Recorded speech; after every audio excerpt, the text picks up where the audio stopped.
back to Soccer Republic. Now, Longford Town have proven a difficult nut to crack at home this season, but on Friday they faced a Cork City side wounded by a lacklustre showing in the Europa League.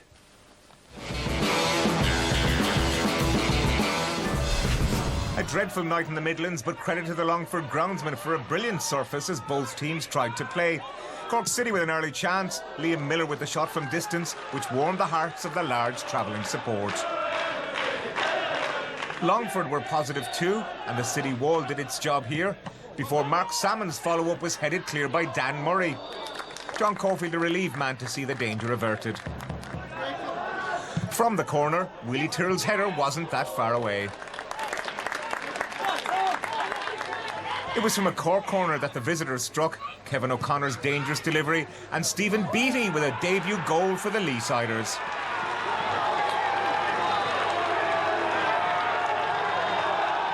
And no, this isn't a replay. Cork's second a few minutes later, almost a carbon copy. O'Connor again, Shepherd with the header, and it looked like it might have been helped on its way by the Longford defender, although Shepherd is claiming it. It was well worth the long drive for the away fans now, but they also saw a Longford side prepared to pass it around. Two Kevin O'Connors on the pitch, the Longford one involved in this move before Conor Powell sent in a dangerous ball. Mark Salmon's header from 6 yards, brilliantly saved by McNulty. Into the second half, it was the turn of the Longford keeper, Paul Skinner, in the same goal to show what he was made of with a fine point-blank stop from Gavin Holohan's fierce drive. Tony Cousins relieved to see that one stay out.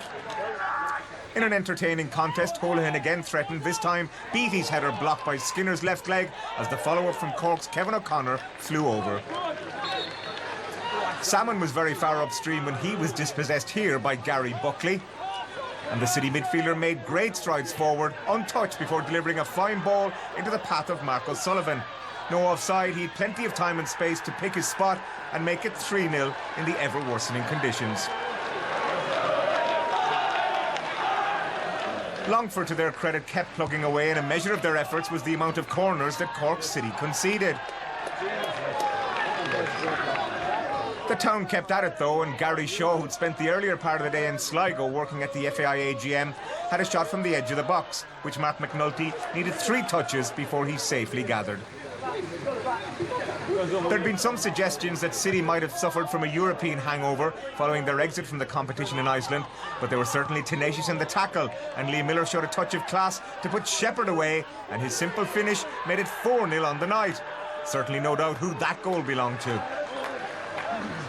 But right at the death, a rare example of Miller being caught in possession, and Longford punished the error.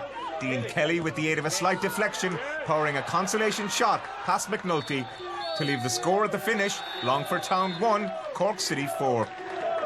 That was City's game in hand on Dundalk, so it means the gap between first and second is back to 6 points.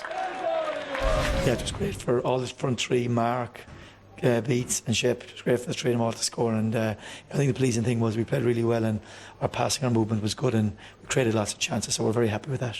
The top 3-4 teams aren't going to define our season. The next 2 games are cup finals for us in relation to playing Drogheda and Derry, and as I said, we've done really well so far. You've no divine right against these teams, and if you're going to get any result, you need to have your best 11 out against them.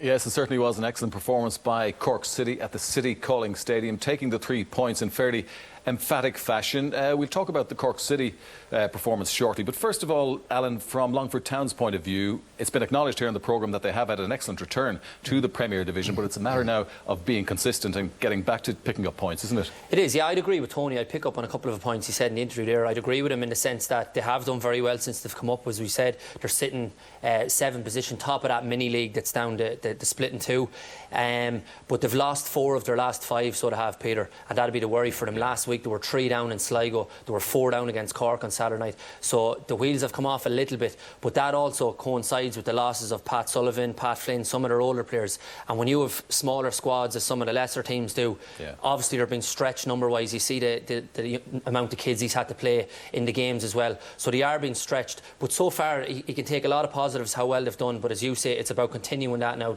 right towards the end of the season, because they don't want to get sucked back down near the bottom. No, certainly not. But Damien, nothing seems to annoy any of the league managers more than the concession of goals from set pieces. So Tony wouldn't have been pleased with the concession of the first 2 goals, would he? The loss of senior players, Alan Affair, Sullivan and Rice, and that, you could see that in both goals.